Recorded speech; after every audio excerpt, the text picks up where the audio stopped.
Another edition of the Locker Room. We'll talk college football, high school football. We'll talk about the college football playoff top four and so much more coming up inside the Locker Room.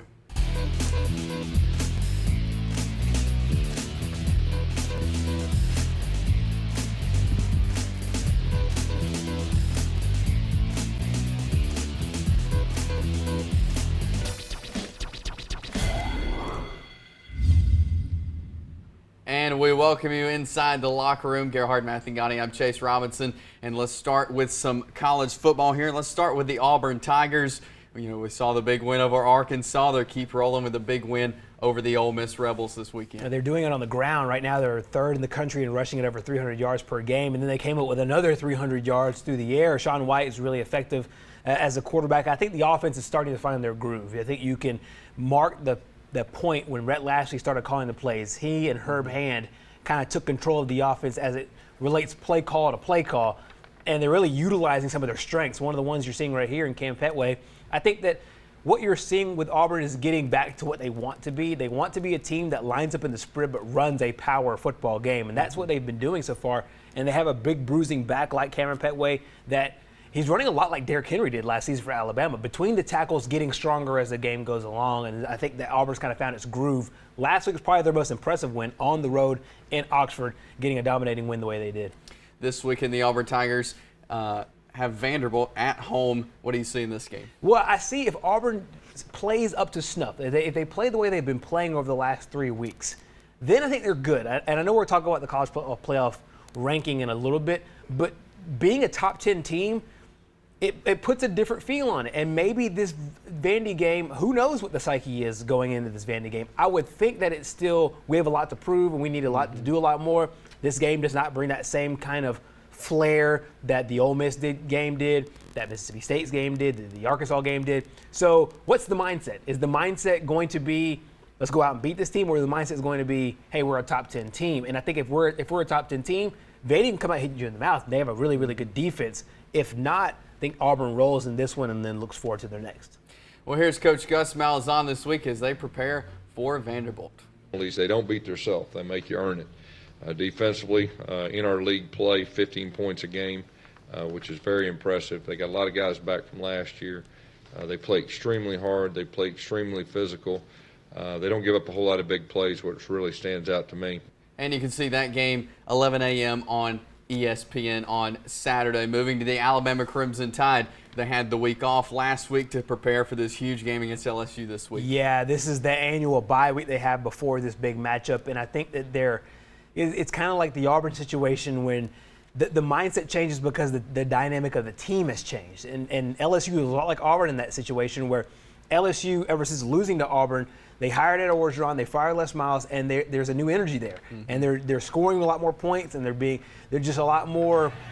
There's a lot more joy, a lot more passion coming out of Baton Rouge. And I think that's the defense that Alabama will face, and that's the team that Alabama will face. But Alabama right now is just rolling. And I think that when Alabama's on, they're playing their A game, there ain't a team in the country that can touch them. And I'll probably even put my money against the Cleveland Browns on Alabama, against the Cleveland Browns. It's just the way that they're playing right now, I like it. I think it works for them defensively. They're getting pressure, getting turnovers, scoring, and then on offense, they're getting what they need at Damian Harris. That's probably the one lackluster spot, so to speak, considering how good of an offense they've been running so far. But this game should be interesting because of how much LSU has improved. For Alabama, we always talk about defense. Are we really going to see what their defense is made up going against Leonard Fournette this week? I think so, but I think a lot of the reason why Alabama was so successful against Leonard Fournette is because they practice against Derrick Henry, and nobody else has that in practice. And when you can simulate somebody like that, then it becomes different. They have a guy like Bo Scarborough who's kind of like Leonard Fournette in the fact that he's got the size, got the speed. Obviously, I think Fournette's a better back than Bo Scarborough is. But I think that Alabama's defense, especially their front seven, they're so good. And they're so good at stuffing the run where LSU will have to be able to, on first down, mix it up. If you can mix it pass and run on first down, keep Alabama on their heels, well, then you can utilize Leonard Fournette in that way. But if not, and Alabama's ready for it, and you're trying to get first downs, running the football on first down every single time, then LSU can run into some trouble.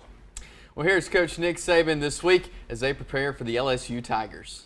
Ed took over this team, and they have played extremely well in the last 3 games in all phases of the game, on offense, defense, and special teams.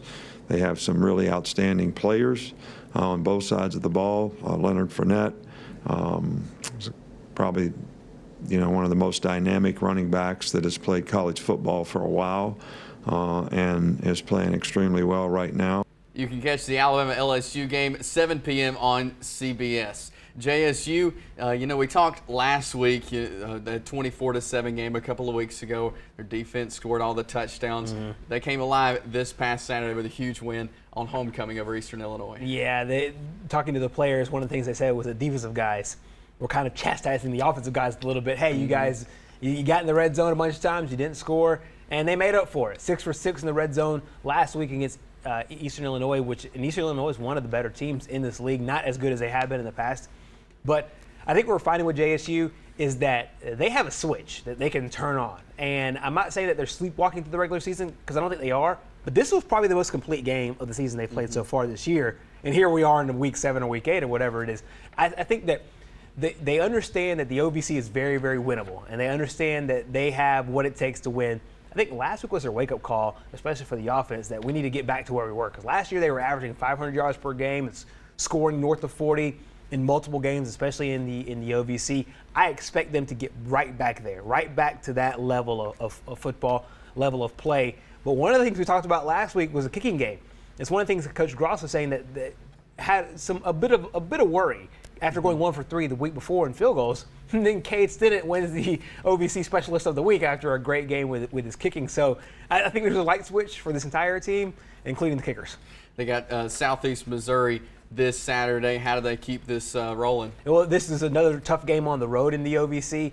I think that in and of itself would be a little bit more difficult. They have to bring their own energy and score early. I think that one of JSU's biggest traits is if they can get up 14 points, 21 points on you early, they can demoralize the team, because they're such good pass rushers that when you get down 21 points, you have to throw the ball all across the yard, and they have such good pass rushing that they're able to keep a quarterback off his game, and we know they can have interceptions and turn the ball over. So a good lead for JSU, I think, goes a long way for them this weekend.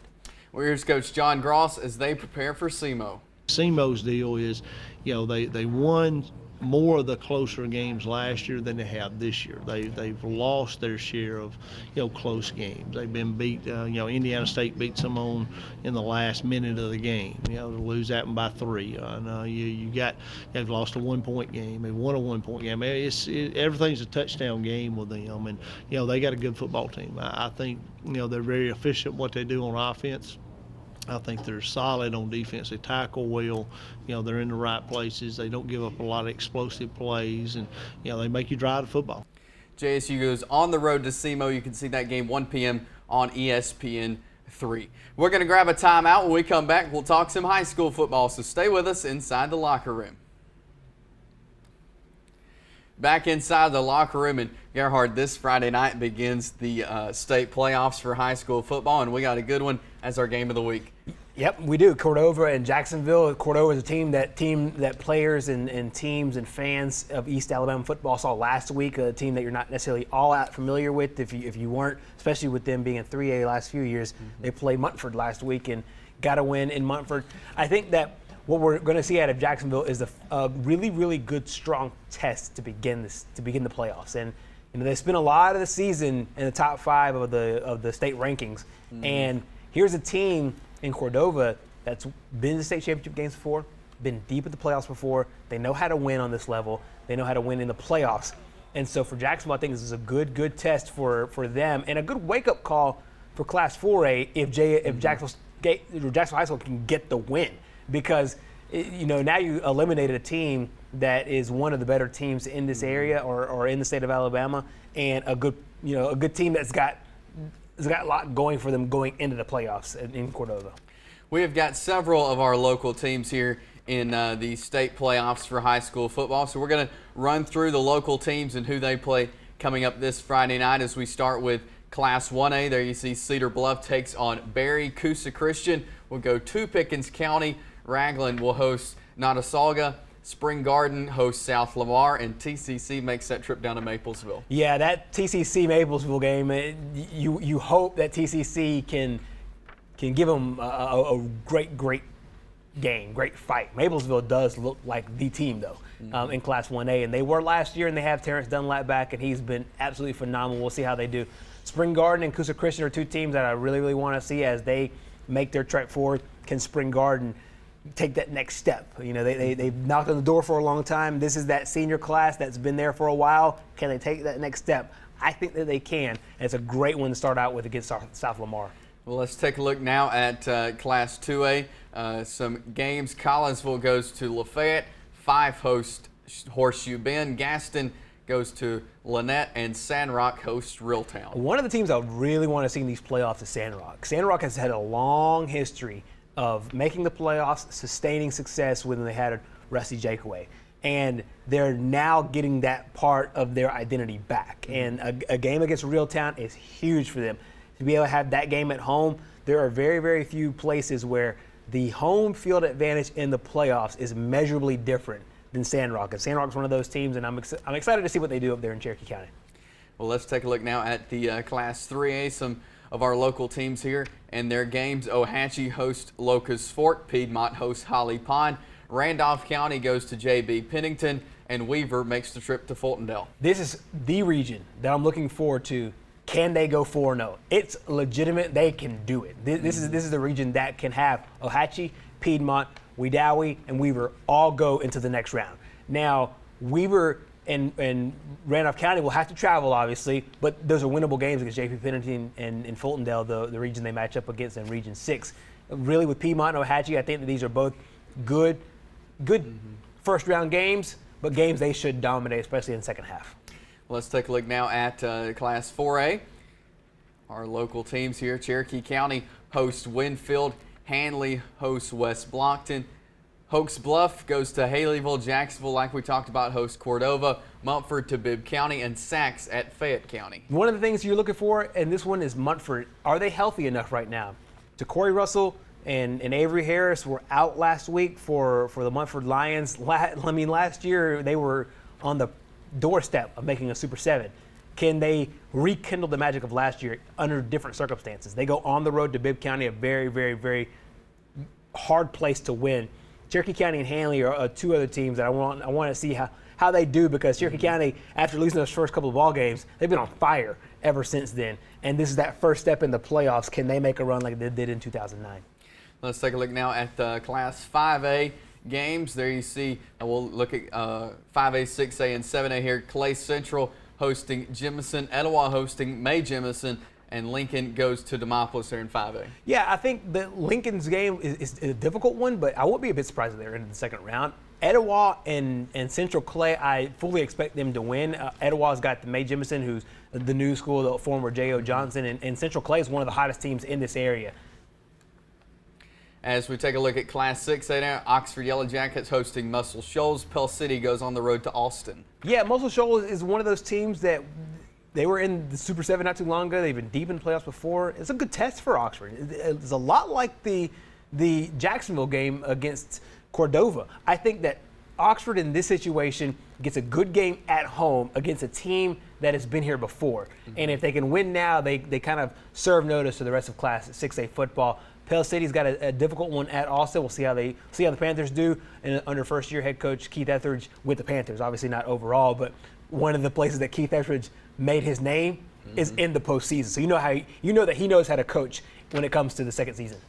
And in 7A, Gadsden City goes to Mountain Brook. You know, Gadsden City got some key wins throughout the season that got them to this point. Yep, and they went 0-5 to start the year, got really hot to end the year, and can they keep that going at Mountain Brook? And that's a winnable game, and everybody will. If you just look at the records, you're not seeing indicative of the product that's on the field. I think that they have found a groove with Coach Matt Scott and their quarterback situation with Ryan Sparks and their playmakers with Fleming and Damian Williams. Their offensive line is playing really well. That defense is playing well. Listen, I won't be a bit surprised to see Gadsden City go to Mountain Brook, collect a big win, and move on to the second round. We'll see, though. That's a tough draw in Mountain Brook early in the year. Well, for all the scores of all the games in the state, tune in 10:30 Friday night right here on TV 24 for the Pigskin Roundup, and we'll keep you updated with all of the high school playoffs. We're going to grab a timeout. When we come back, we'll talk some college football playoffs and Pick Six. Stay with us.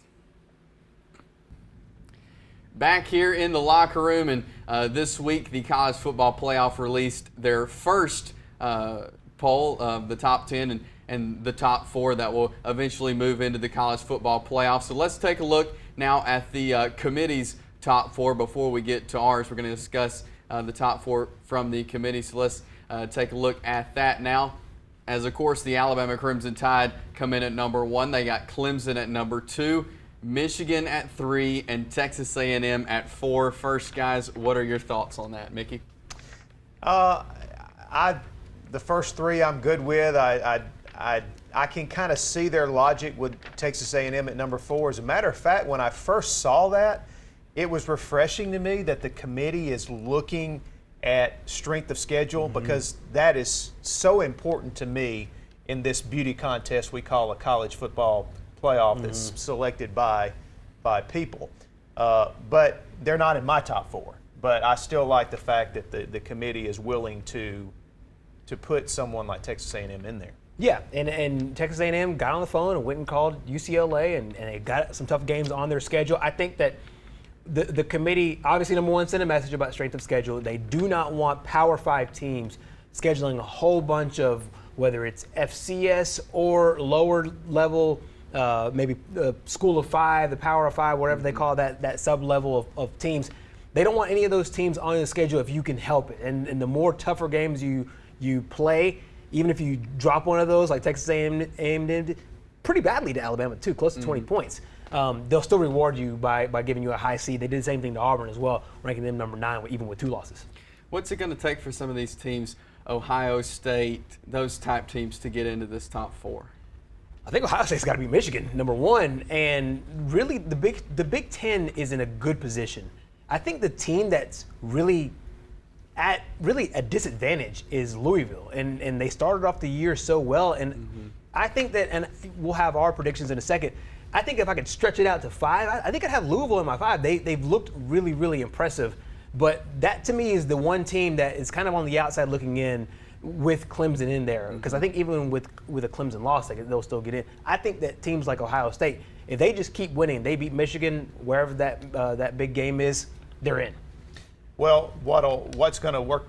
It'll all play out over the next few weeks as they play the games, like Gerhard said. Because if the committee's going to really value strength of schedule, which I think is so important, because I just don't like the thought of an undefeated team that played a cupcake schedule getting in the top 4 because it's politically correct to put them in, just like you see in the media poll, right? And even to a certain extent in the coaches poll. This playoff committee seems to be looking at, okay, we're going to take strength of schedule and we're going to factor that in. Look at Auburn getting in. Right. I mean, who would have thought that Auburn would be in this first ranking after top 10, how the season started? Yeah. But if you look at their rankings, the only 2 losses for Auburn are to the 2 and 4 teams. So. But like Gerhard said, it's all going to play out over the next few weeks as they play the games, and I think it'll become clear. I don't think the Final Four is going to look anything like this when we get there. And judging off history, that it hasn't been that way. Yeah. The Final Four and the first 4. Well, let's take a look at our top 4 now, and we'll start with you, Mickey. Well, I'm good with Bama at 1, of course, Clemson at 2. I think what's happening with Clemson is everyone was kind of wondering at the beginning of the year, are they not as good as they were last year? Well, Clemson kind of did this same thing last year. They weren't really on the radar at the beginning of the year, and they kind of got there at the end and peaked. To me, they peaked in the Bama game. That was their best game of the year. I kind of see them doing the same thing, because I think they took Florida State's best shot the other night and still found a way to win in Tallahassee. So to me, they're right there at number 2. I'm fine with Michigan at 3, and I still think Ohio State, I'm putting them still in the top 4. I still think they're one of the top teams in the country. I have a very, very small change between my picks and the committee's picks, and it's really flipping Michigan and Clemson. The thing that I like about Michigan is, they've played a lot of patsies, but they are smoking these teams. And Clemson, to me, in some ways, is kind of sleepwalking. And they needed a late chip shot field goal missed by NC State, or they would have a loss on the season so far. And I know you can play ifs and ands till the cows come home, but I really like Michigan the way they're playing right now. And really, in and of itself, it's kind of a moot point, because if the playoff were this way, Michigan and Clemson will still be playing each other in the game that I have. There's just a difference of who's the 2 seed, who's the 3 seed. But I really like Texas A&M for a lot of the same reasons why the committee likes Texas A&M. I like the schedule they've played. The UCLA game, a little bit watered down now considering where they are right now. But the games they've needed to win, and the game against Alabama where they going into the third quarter of that game looks really, really good. And I know that Alabama kind of had its way with them at the end of the game and won by 19 points. But as of right now, I like where Texas A&M stands. Can they sustain this? We'll find out. And as we move to mine now, just because it's the first one, I put the undefeated Washington Huskies in there. But the 2 and 3, it can be either way. I got Michigan there at 2 and Clemson at 3. But we'll see this totally different, like y'all said earlier, by the end of December. Right. And also to your point, and I really don't want to disrespect Washington, but Washington did beat a good Stanford team without Christian McCaffrey and destroyed them by like 30 points. They play those games on Fridays for reasons that are beyond me. And then Washington also played a good Utah team last week. So it's not like they haven't played anybody, but I feel like other teams have more respectable schedules to this point.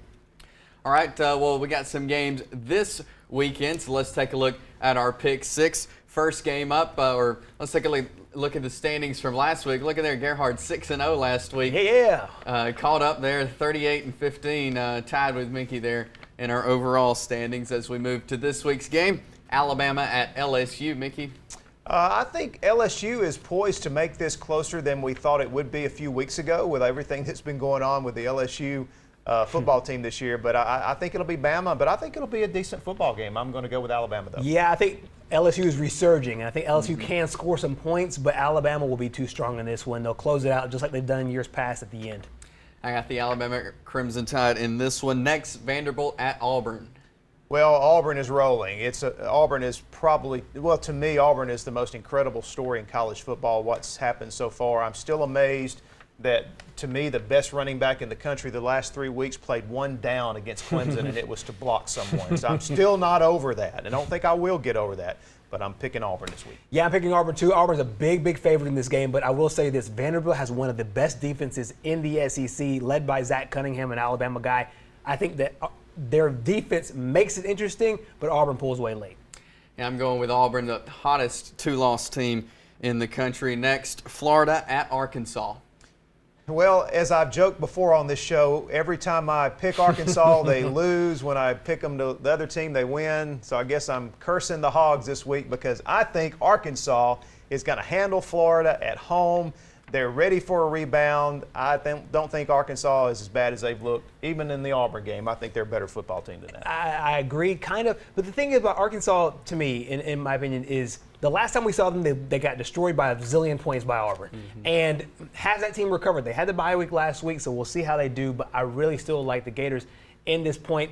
I think that the one thing that kind of scares me about Florida is they're a top 15 team going into this game, and Fayetteville's a tough place to play, but I like the Gators.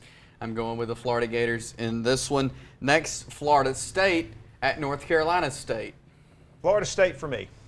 Florida State is demoralized. That's their third loss. They're out of the ACC championship. They're out of the playoff. Give me the upset. We're rolling with the Wolfpack. I'm going with Florida State Seminoles here. Louisville at Boston College is next. Mickey? I'm going to go with the Cardinals, even though this is not an easy place to go play. I'm going to still go with Louisville. Yeah, a tighter game than most people would expect in Beantown, but I like Louisville. I've got Louisville in this one as well. And last one, Nebraska at Ohio State. Well, I'll stick with Ohio State. I put them in my top 4, so I have to pick them here. And Nebraska's one of those teams that you turn around and it's weird that they're in the top 10. I think we talked about this last week, how you look around and you're like, but they haven't played anybody. They represented themselves really well in that game against Wisconsin, a top 10 ranking. But the Buckeyes, way too strong. I like the Buckeyes. I've got Ohio State as well. And, of course, we'll have the updated standings next week. Thanks so much for joining us on the show this week. Have a great week. We'll see you next time.